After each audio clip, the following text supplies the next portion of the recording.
Analisis mendalam Standar Audit 250, Revisi 2021 Sedih Panduan Komprehensif untuk Auditor. Judul Standar dan Nomor. Standar Audit, SA, 250, Revisi 2021, Pertimbangan atas Peraturan Perundang-undangan dalam Audit atas Laporan Keuangan.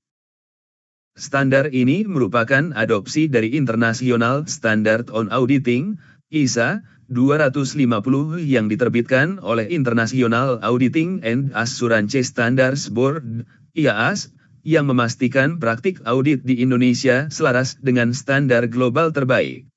Disetujui oleh Dewan Standar Profesional Akuntan Publik Institut Akuntan Publik Indonesia, IAPI, pada 13 Juli 2021, standar ini berlaku efektif untuk audit atas laporan keuangan untuk periode yang dimulai pada atau setelah tanggal 1 Januari 2022. Penanda, Revisi 2021, pada judulnya bukan sekadar pembaruan administratif. Ini menandakan upaya berkelanjutan dari para penyusun standar untuk merespons lanskap regulasi yang semakin kompleks dan ekspektasi publik yang meningkat terhadap peran auditor dalam mengidentifikasi potensi pelanggaran oleh korporasi. Berbagai skandal kepatuhan global, seperti kasus emisi Volkswagen atau skandal akun fiktif Wells Fargo, telah meningkatkan tekanan pada profesi audit untuk memperjelas dan memperkuat tanggung jawabnya.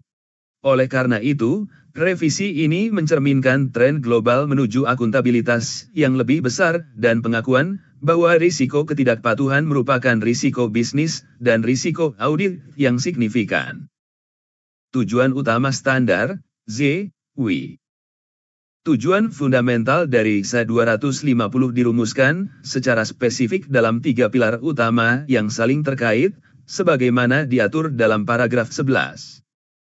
Memperoleh bukti yang cukup dan tepat untuk peraturan perundang-undangan yang secara umum diakui memiliki dampak langsung terhadap penentuan angka dan pengungkapan material dalam laporan keuangan.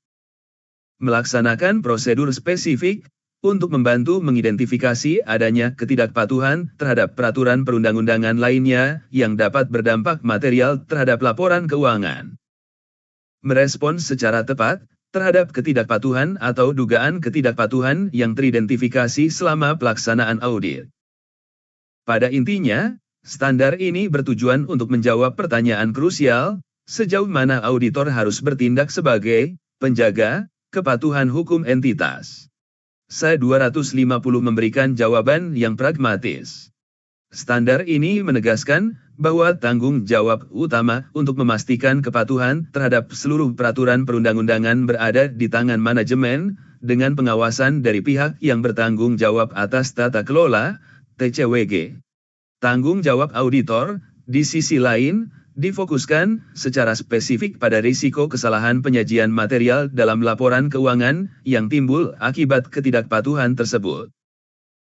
Dengan demikian, tujuan utama ISA 250 adalah menciptakan sebuah kerangka kerja yang berbasis risiko, logis, dan dapat dilaksanakan, feasible. Standar ini secara eksplisit menolak ekspektasi yang mustahil bahwa seorang auditor harus mendeteksi semua tindakan ilegal. Dengan membagi pendekatan menjadi 2 kategori, dampak langsung versus lainnya, standar ini mengarahkan upaya auditor yang paling intensif ke area-area yang memiliki dampak paling langsung dan dapat diprediksi terhadap laporan keuangan. Ini adalah solusi pragmatis yang mendefinisikan batas yang jelas dan dapat dipertahankan untuk pekerjaan auditor, yang sangat penting untuk mengelola risiko audit dan liabilitas hukum auditor itu sendiri. Ruang lingkup. Ruang lingkup ISA 250 didefinisikan secara tegas.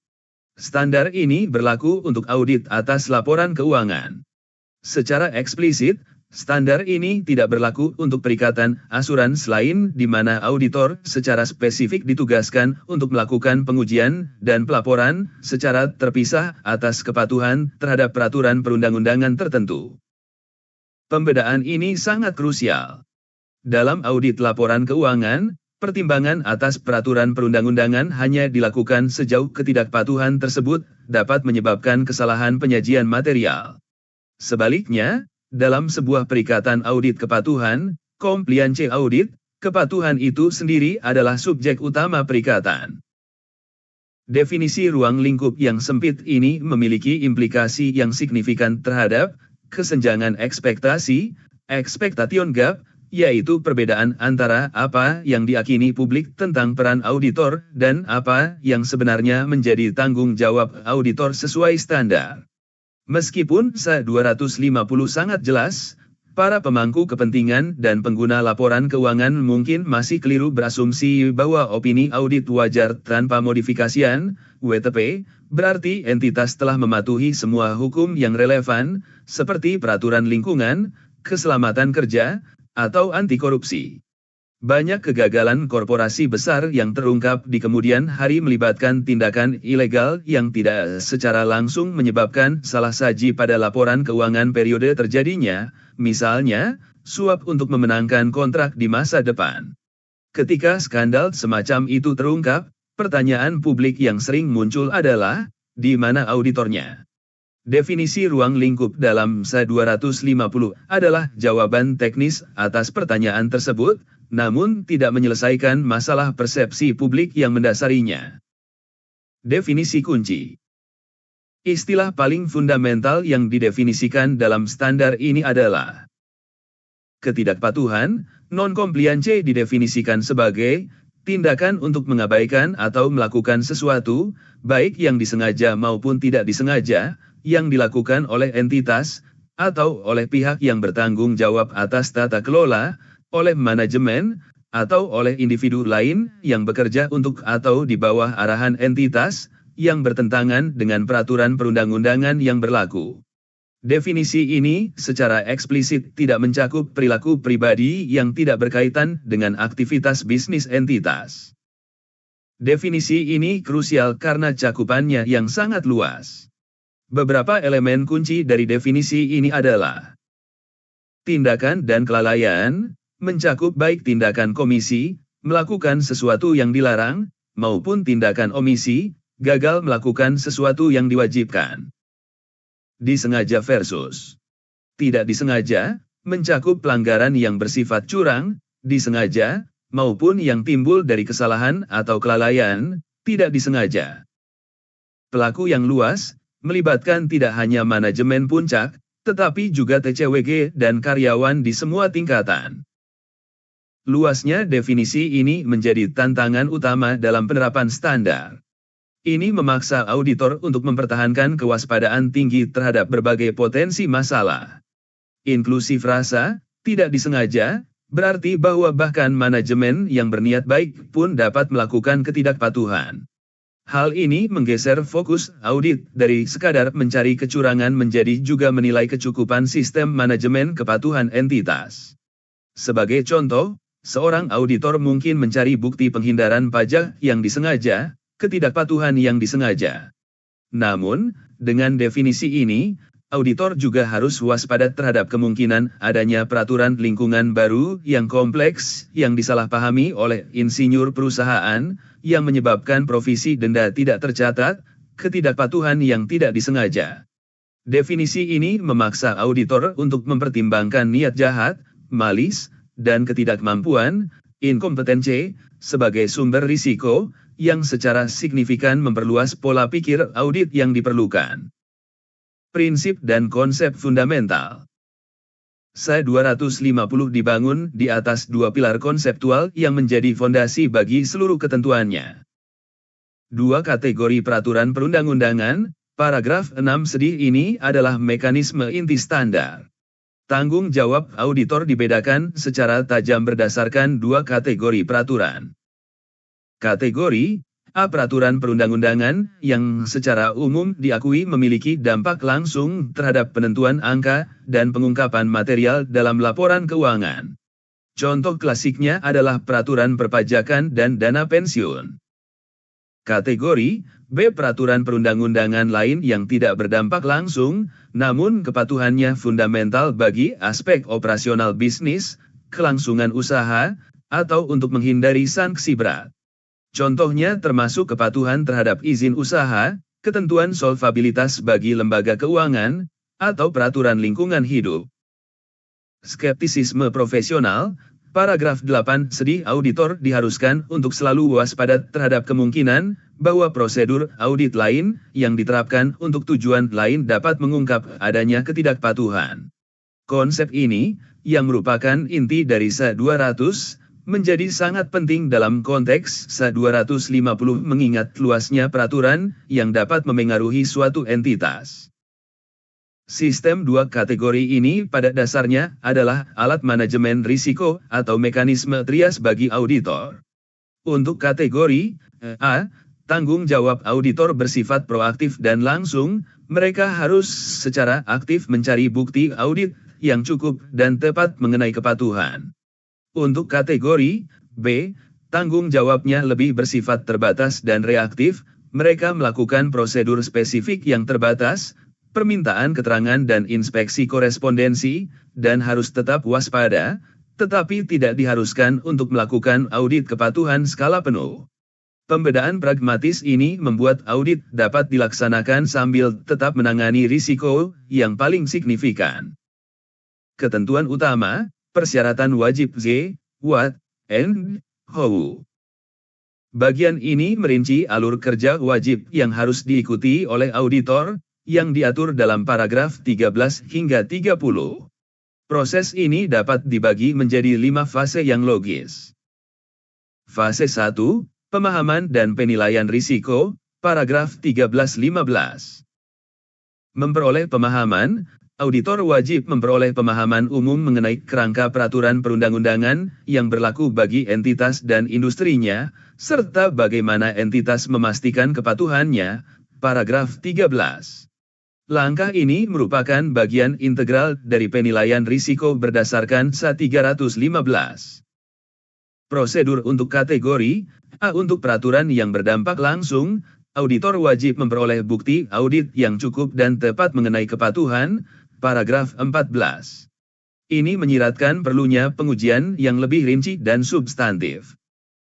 Prosedur untuk kategori B. Untuk peraturan lain yang fundamental, auditor wajib melaksanakan prosedur spesifik yang lebih terbatas, yaitu A. Meminta keterangan kepada manajemen dan TCWG mengenai kepatuhan, dan B. Menginspeksi korespondensi dengan otoritas pemberi izin atau regulator yang relevan, paragraf 15. Fase 2, kewaspadaan berkelanjutan, paragraf 16-18. Tetap waspada. Auditor wajib tetap waspada selama pelaksanaan audit terhadap informasi yang mungkin mengindikasikan adanya ketidakpatuhan, bahkan saat melakukan prosedur audit yang tidak terkait langsung, paragraf 16. Representasi tertulis, auditor wajib meminta representasi tertulis dari manajemen dan, jika relevan, TCWG, yang menyatakan bahwa mereka telah mengungkapkan semua ketidakpatuhan atau dugaan ketidakpatuhan yang diketahui kepada auditor, paragraf 17. Fase 3, respons terhadap dugaan ketidakpatuhan, paragraf 19-22. Investigasi awal, jika auditor menyadari adanya informasi mengenai ketidakpatuhan, ia wajib A. Memperoleh pemahaman atas sifat dan kondisi terjadinya ketidakpatuhan tersebut, dan B. Memperoleh informasi lebih lanjut untuk mengevaluasi kemungkinan dampaknya terhadap laporan keuangan, paragraf 19. Diskusi dan konsultasi, auditor wajib membahas hal tersebut dengan manajemen pada tingkat yang tepat. Jika manajemen tidak dapat memberikan informasi yang memadai, auditor harus mempertimbangkan untuk memperoleh advis hukum, paragraf 20. Evaluasi implikasi audit, auditor wajib mengevaluasi implikasi ketidakpatuhan terhadap aspek lain dalam audit, termasuk penilaian risiko dan keandalan representasi tertulis lainnya, paragraf 22. Satu ketidakpatuhan yang terungkap dapat merusak kredibilitas manajemen secara keseluruhan. Fase 4, komunikasi dan pelaporan, paragraf 23-29. Komunikasi dengan TCWG, auditor wajib mengomunikasikan hal-hal terkait ketidakpatuhan kepada TCWG, kecuali jika hal tersebut secara jelas tidak penting, clearly inconsequential. Jika ketidakpatuhan tersebut disengaja dan material, komunikasi harus dilakukan dengan segera. Paragraf 23-24. Eskalasi, jika manajemen atau TCWG terlibat dalam ketidakpatuhan, auditor wajib mengomunikasikan hal tersebut kepada otoritas yang lebih tinggi dalam entitas, seperti Komite Audit atau Dewan Pengawas. Paragraf 25. Dampak pada laporan auditor, auditor wajib menentukan dampaknya terhadap opini audit. Jika ketidakpatuhan berdampak material dan belum tercermin secara memadai dalam laporan keuangan, auditor harus menyatakan opini wajar dengan pengecualian atau opini tidak wajar sesuai 1705. Jika auditor dihalangi untuk memperoleh bukti yang cukup dan tepat, auditor harus menyatakan opini wajar dengan pengecualian atau opini tidak menyatakan pendapat, disclaimer of opinion, karena adanya pembatasan ruang lingkup. Pelaporan eksternal, auditor wajib menentukan apakah peraturan perundang-undangan atau ketentuan etika yang relevan mengharuskannya untuk melapor kepada otoritas di luar entitas, misalnya, regulator, penegak hukum. Ini adalah salah satu pertimbangan paling kompleks dan berisiko tinggi bagi auditor. Paragraf 29. Fase 5, dokumentasi, paragraf 30. Dokumentasi wajib. Auditor wajib mencantumkan ke dalam dokumentasi audit mengenai ketidakpatuhan yang diidentifikasi atau diduga terjadi, termasuk prosedur audit yang dilaksanakan, pertimbangan profesional signifikan yang diterapkan, dan hasil diskusi dengan manajemen, TCWG, dan pihak lain. Untuk memperjelas perbedaan tanggung jawab yang fundamental, matriks berikut dapat menjadi panduan praktis. Kategori peraturan. Contoh. Sifat dampak pada laporan keuangan. Tingkat tanggung jawab auditor. Prosedur audit wajib, Z, HOW. Peraturan dengan dampak langsung, Par 6A. UU Pajak Penghasilan, Peraturan Dana Pensiun, UU Perseroan Terbatas terkait bentuk dan isi laporan keuangan. Menentukan secara langsung jumlah, mis beban pajak, dan pengungkapan, mis catatan atas laporan keuangan, yang material. Proaktif.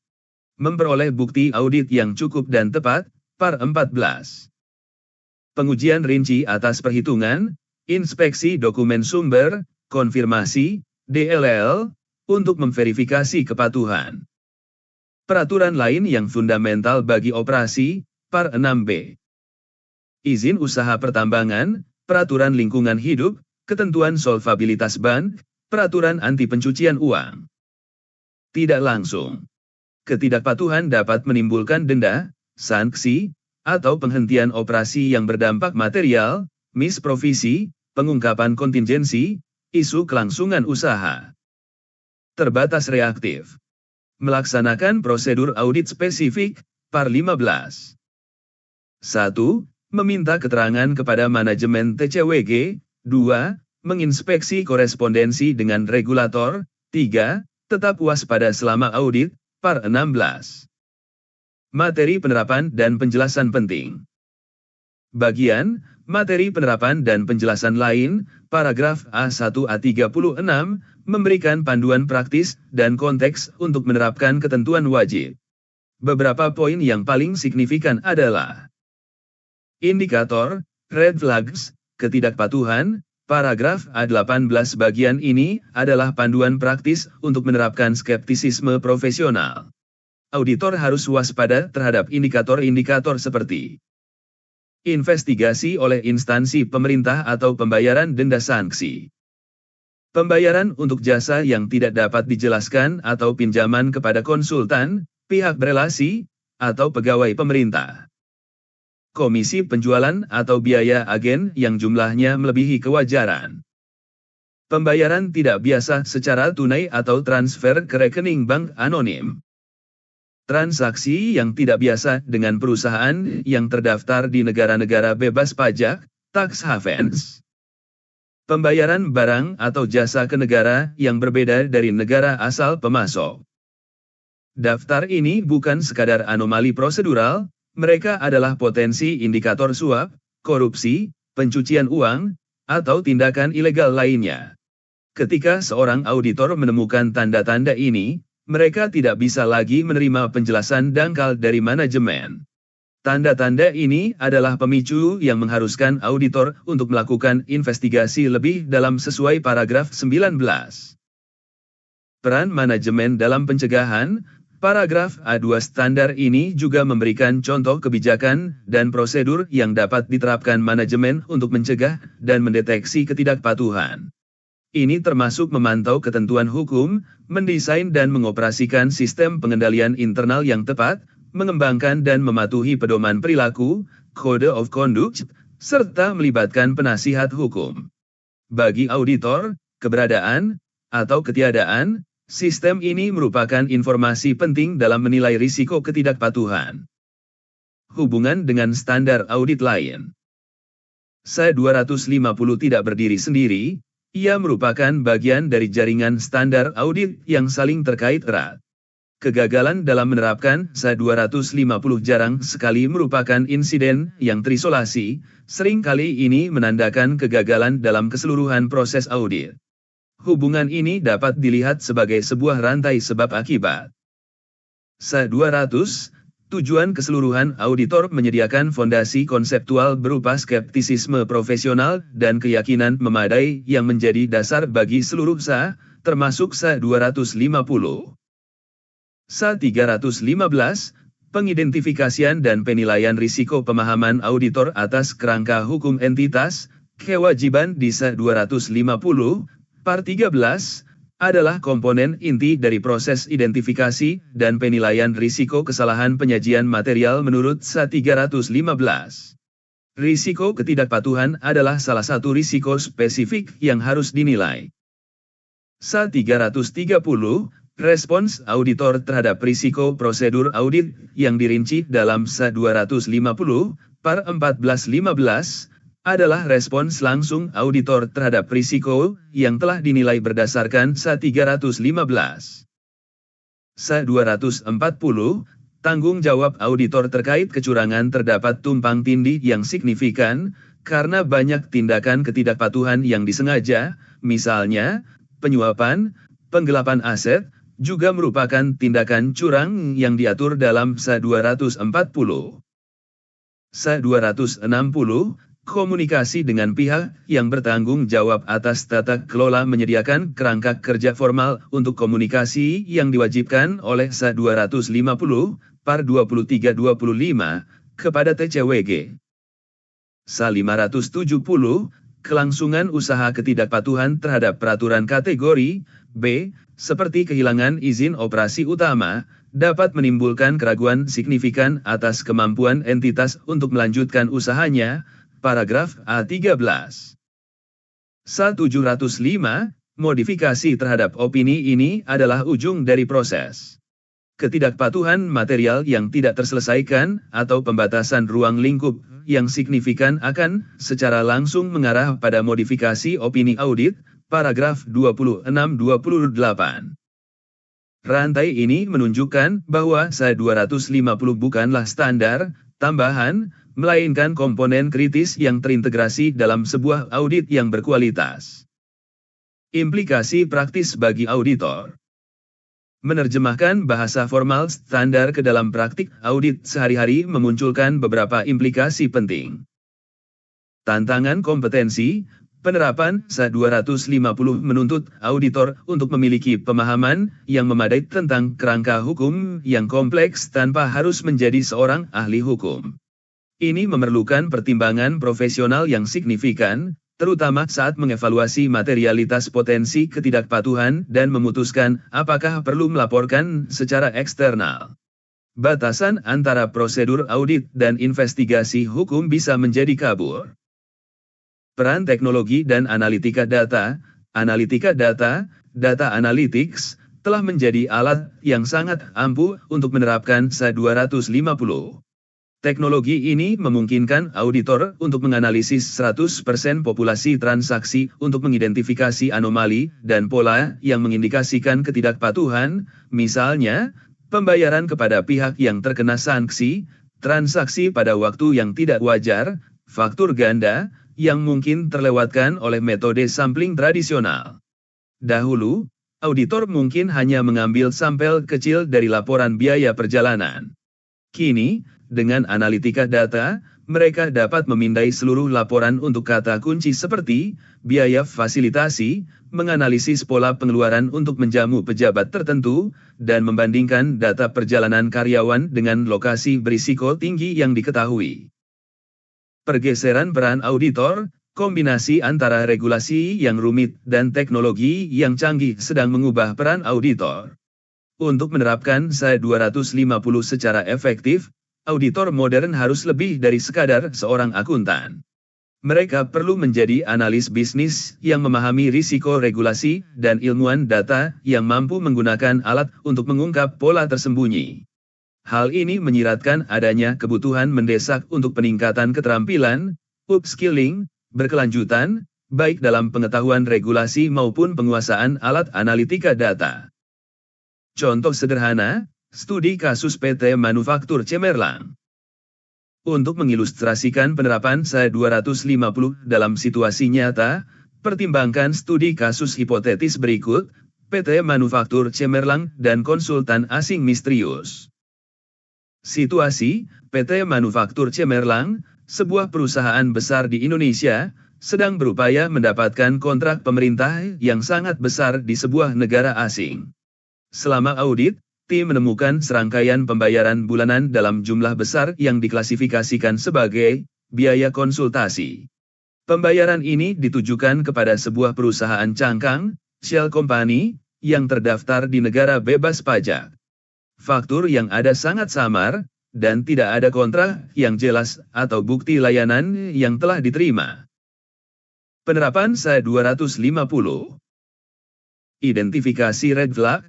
Paragraf A18 auditor segera mengidentifikasi beberapa indikator bahaya, pembayaran untuk jasa yang tidak jelas, pembayaran ke yurisdiksi bebas pajak, dan sifat transaksi yang tidak biasa. Prosedur awal. Paragraf 19 sedih auditor tidak dapat menerima penjelasan manajemen bahwa ini adalah praktik bisnis yang wajar di negara tersebut. Sesuai ketentuan, auditor harus memahami sifat dari pembayaran tersebut. Tim audit meminta dokumentasi lebih lanjut, namun manajemen enggan memberikannya.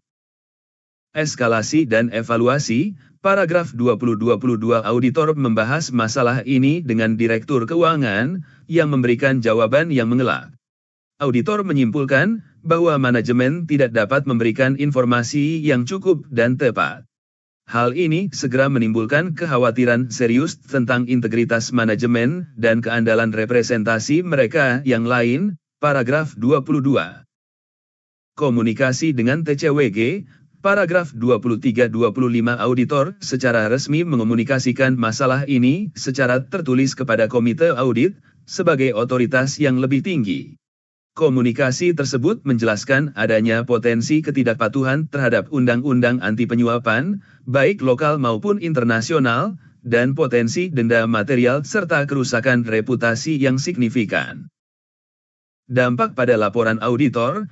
Paragraf 26-29 Komite Audit meluncurkan investigasi internal tetapi tidak dapat menyelesaikannya sebelum tenggat waktu penerbitan laporan audit. Akibatnya, auditor tidak dapat memperoleh bukti yang cukup dan tepat untuk menentukan apakah telah terjadi ketidakpatuhan dan tidak dapat mengukur potensi dampaknya, denda, sanksi, DLL. Ini merupakan pembatasan ruang lingkup yang material. Auditor menyimpulkan bahwa kemungkinan dampak yang tidak terdeteksi bisa bersifat material dan pervasif. Oleh karena itu, sesuai 1705, auditor menerbitkan opini tidak menyatakan pendapat, disclaimer of opinion. Dalam laporannya, auditor menjelaskan bahwa mereka tidak dapat memperoleh bukti audit yang cukup dan tepat mengenai pembayaran tersebut dan kepatuhannya terhadap peraturan perundang-undangan. Skenario ini, meskipun hipotetis, mencerminkan pola yang terlihat dalam banyak kasus korupsi di dunia nyata. Ini menunjukkan bagaimana pembayaran yang tampaknya bersifat operasional dapat memiliki konsekuensi pelaporan keuangan yang mendalam dan memaksa auditor ke dalam posisi sulit yang menguji independensi dan keberanian profesional mereka. Kasus ini membuktikan bahwa penerapan SA 250 secara cermat adalah mekanisme pertahanan utama auditor terhadap kegagalan audit dalam situasi berisiko tinggi.